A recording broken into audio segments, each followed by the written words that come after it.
La haula wala quwwata illa billahil aliyyil azim. Allahumma inna nas'aluka al-'afwa wal 'afiyata wal mu'afata Amin. Subhanaka rabbika rabbil izzati amma yasifun. Wa salamun alal mursalin walhamdulillahi rabbil Alamin. Ya Allah, sing dikabul ya Allah. Sing berhasil. Amin.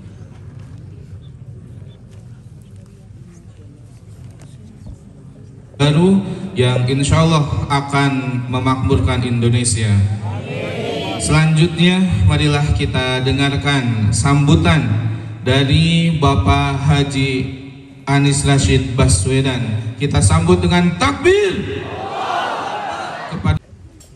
Assalamualaikum warahmatullahi wabarakatuh.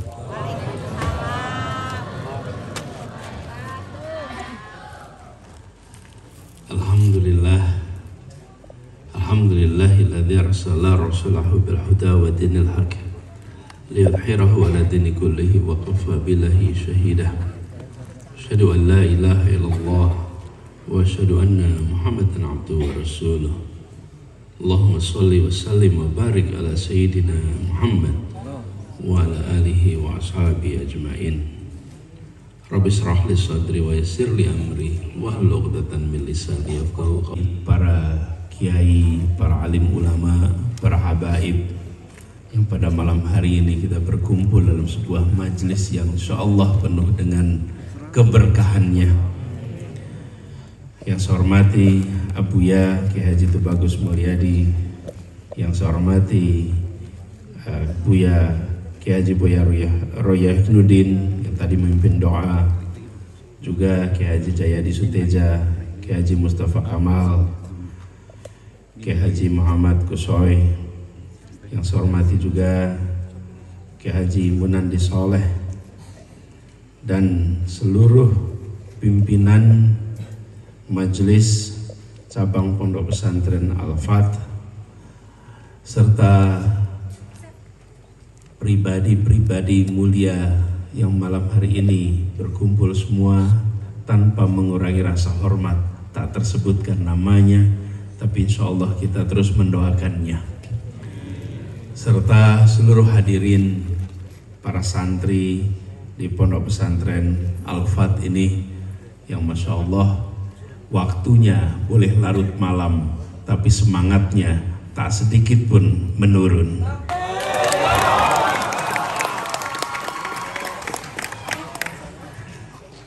Saya izinkan menyampaikan rasa syukur alhamdulillah, sebuah niat yang telah lama dimunculkan untuk bisa bersilaturahmi, untuk bisa melihat dari dekat kegiatan di pondok ini, bersilaturahmi dengan Pak Yai. Alhamdulillah malam hari ini niat itu tertunaikan. Dan saya merasakan di tempat ini sebuah pondok yang memfasilitasi tumbuhnya termasuk budaya.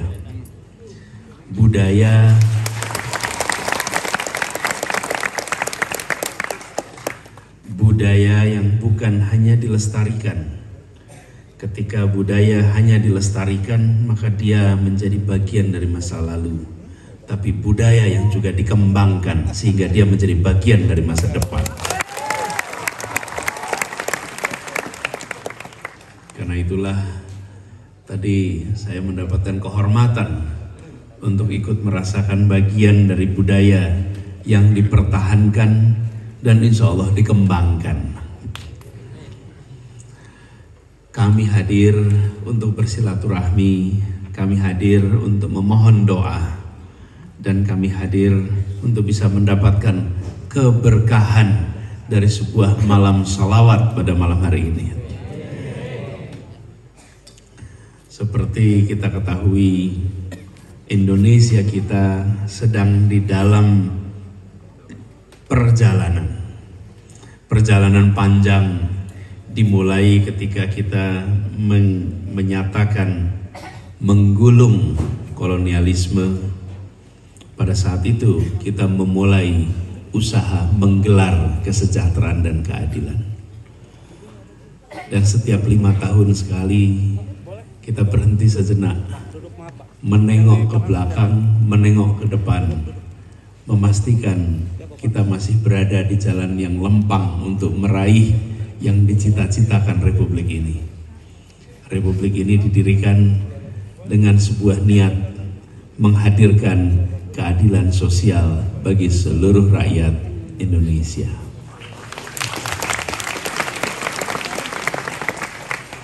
Dalam rangka itulah, ya, oh di mana berdiri? Kenapa berdiri?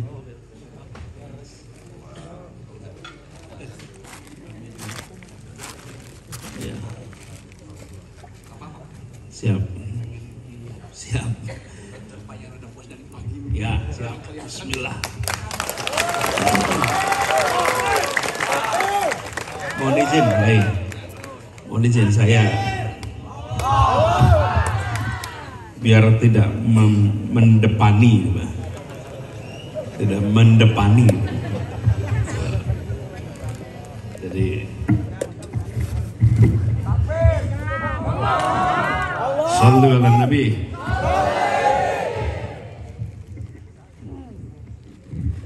Ya, kalau kita mendepani kiai salah nanti. Jadi kualat ya. Ini tadi demokratis sekali, Pak. Ada perintah dari bawah, berdiri, siap. Langsung berdiri. Jadi sampai mana tadi kita cerita? Ya, perjalanan Indonesia. Ya. Jadi kami itu sering dapat pertanyaan, Pak.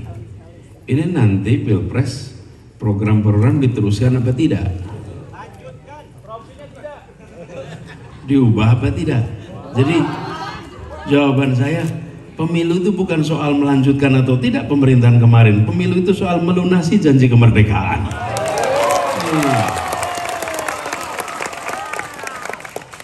Ini seakan kita ini baru bangun kemarin, bukan.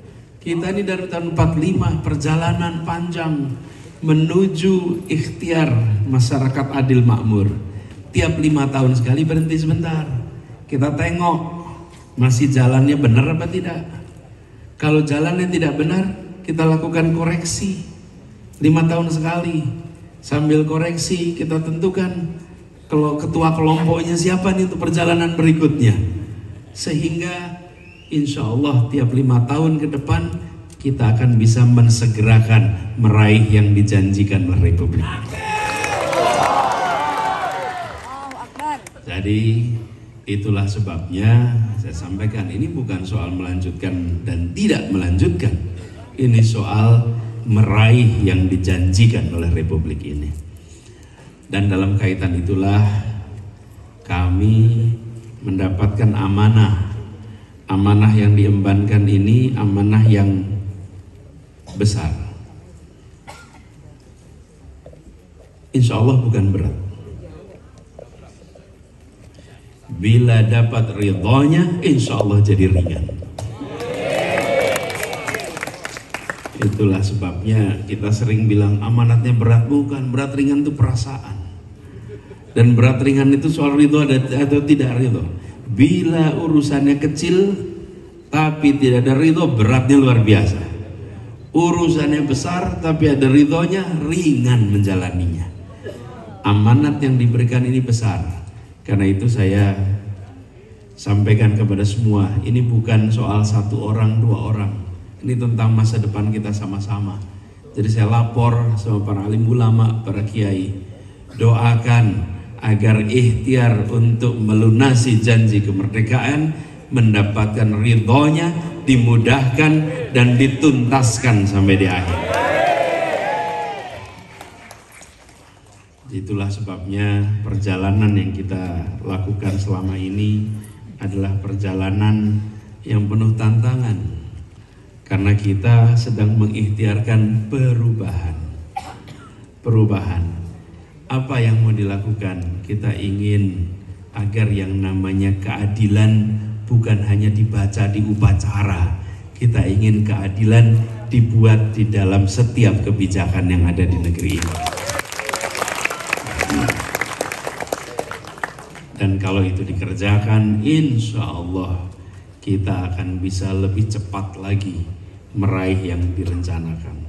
Jadi malam hari ini ketika bersilaturahmi ke Sukabumi dan dapat kesempatan untuk bersama-sama di Pondok Pesantren Al-Fath, kami mengharapkan kepada semua mohon doanya.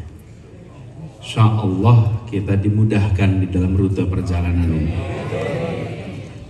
Dan saya merasa sangat terhormat ketika melewati prosesi tadi dan mendengar disampaikan oleh Pak Kiai bahwa di pondok ini juga menumbuh kembangkan aspek budaya. Ini yang harus dapat perhatian lebih besar dari negara. Tugas dari negara bukan saja mengurusi program yang bisa difoto. Tapi, iya Bapak, sebagian dari kita yang berada di wilayah politik itu senangnya bikin yang bisa difoto, supaya di pemilu berikutnya bisa ditunjukin. Oke? Akhlak di mana potretnya Bapak Ibu? Karakter di mana fotonya? Betul tidak? Orang yang menjunjung tinggi budaya di mana fotonya? Betul tidak? Itu semua barang-barang yang tidak terlihat. Tadi disebutkan kekayaan tak benda, warisan budaya tak benda. Kami melihat yang salah satu kekuatan bangsa kita justru pada kekuatan budaya yang memiliki usia ratus bahkan ribu tahun yang ada di tanah ini. Bila itu tidak mendapatkan perhatian, maka dia akan dilibas dengan pergerakan informasi yang luar biasa kuat. Dilibas. Dan budaya ini harus terus-menerus dilakukan terobosan, harus terus-menerus dilakukan pengembangan, keberanian untuk melakukan terobosan ini Pak Yai, yang sekarang dibutuhkan Pak Yai. Karena yang disebut sebagai budaya hari ini adalah inovasi di masa lalu. Inovasi yang diterima, dikerjakan oleh banyak orang, dia disebut sebagai budaya. Saking sudah berjalan panjang, semua menerimanya sebagai tradisi. Dulunya inovasi, sekarang jadi tradisi. Jangan sampai tradisi itu tidak lagi diinovasi, akhirnya menjadi mandek. Ananda, putra Pak ini pakai baju batik,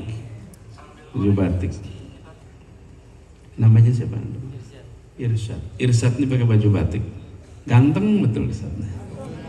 Allahumma sholli ala Muhammad.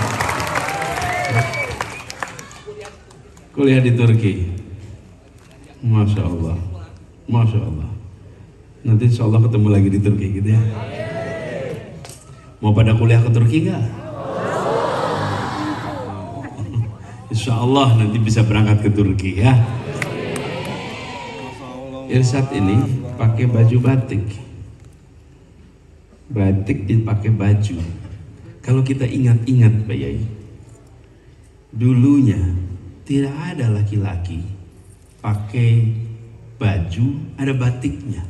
Laki-laki kalau pakai baju polos hitam, polos putih, atau polos hijau. Batik dipakai untuk sarung bawahan. Lalu ada orang yang ambil batik yang jadi sarung itu dipakai jadi baju. Ketika dia pertama kali gunakan kain sarung jadi baju, semua orang nengok, melanggar pakem. Ini melanggar pakem ini. Apa yang terjadi? Ini pelanggaran. Tapi pelanggaran itu bukan pelanggaran yang buruk, itu namanya inovasi. Inovasi. Dan pada saat bayangkan laki-laki yang di awal pakai baju batik, ibu-ibu lihat pasti ketawa, aneh nih orang nih. Karena laki-laki tidak pakai baju batik, laki-laki itu polos. Batik dipakai sarung, ini orang aneh. Sarung dipakai buat baju. Saat itu sarung dikatakan dipakai buat baju. Tapi apa yang terjadi? Yang dikerjakan inovasi itu ditiru 1 orang, 2 orang, 3 orang. Semua orang meniru, semua mengerjakan. Lalu dia disebut sebagai sebuah tradisi baru pemanfaatan batik.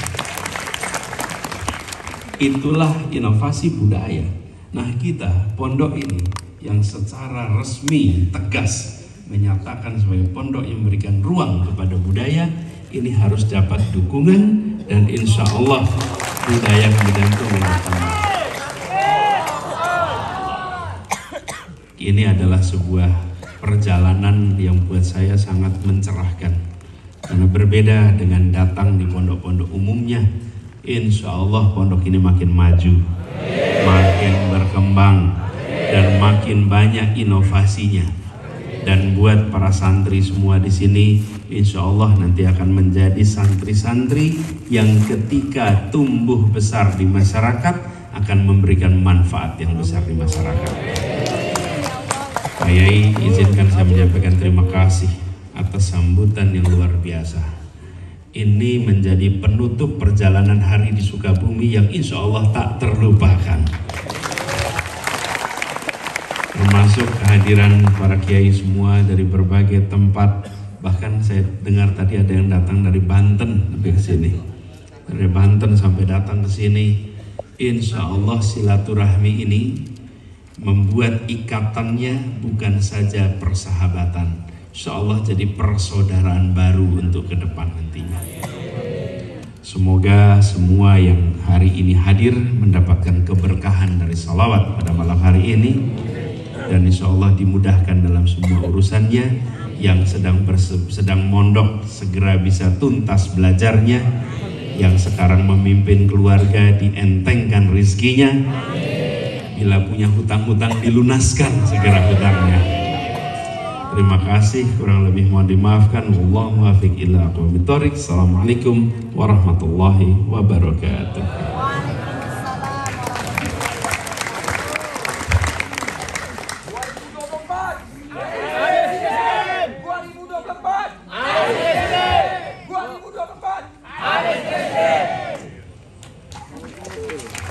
Allahumma salli ala Muhammadin wa ala ali sayyidina. Allahumma salli ala Mustafa sayyidil mursalin wa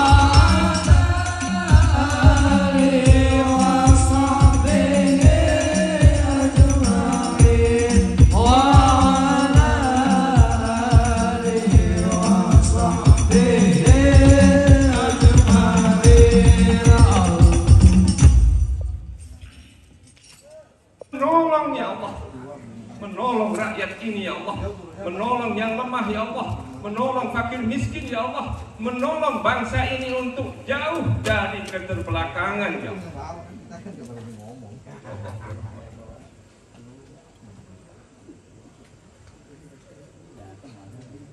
Rabbana innana amanna. Kami melihat dan kami yakin ya Allah, Anies Rashid Baswedan